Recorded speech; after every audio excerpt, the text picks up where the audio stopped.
Bonsoir à tous, merci d'être avec nous. C'est donc un interlocuteur de POA qui s'est invité à la session extraordinaire que l'Assemblée de Corse va consacrer à la lutte contre la mafia. Gérald Darmanin, le ministre de la Justice, passera 2 jours en Corse, une annonce qui a surpris la classe politique insulaire.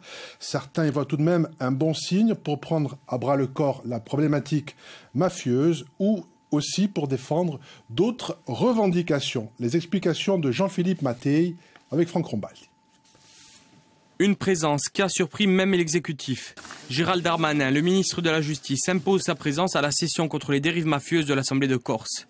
Si les services de l'État ont bien été invités, ce n'était pas le cas du ministre de manière officielle. Mais sa participation donnera certainement plus de poids à cette session très attendue depuis de nombreux mois.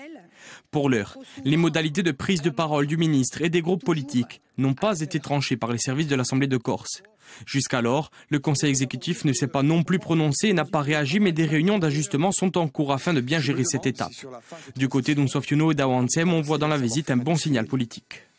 On attend tous de l'État, dans ses domaines de compétences, qu'il soit au rendez-vous. L'Assemblée a vocation demain, on y travaille à devenir autonome, mais nous l'avons toujours dit, et justice et police doivent demeurer dans ce champ-là et donc appeler une prise de conscience et un certain nombre de prises de responsabilité. Le signal politique par la venue du ministre de la Justice lui-même est évidemment important.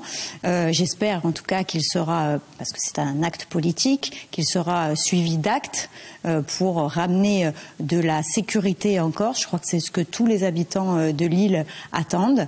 C'est une session importante qui va peut-être, en tout cas, et notamment par la venue du ministre, marquer un tournant. Si Corinne Fronte prend lui aussi acte de la venue du ministre, l'occasion est aussi donnée de faire état de la situation des militants nationalistes assujettis au FIGET.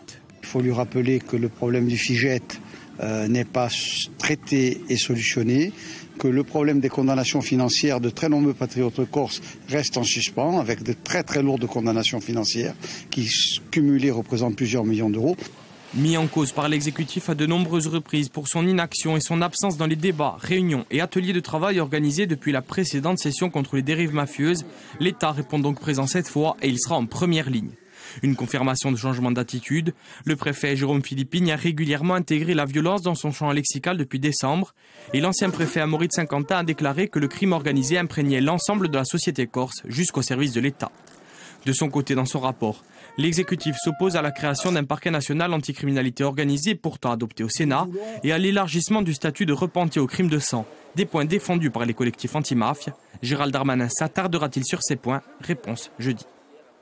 Une journée que vous pourrez suivre en direct sur Viastel à l'occasion d'une prise d'antenne exceptionnelle.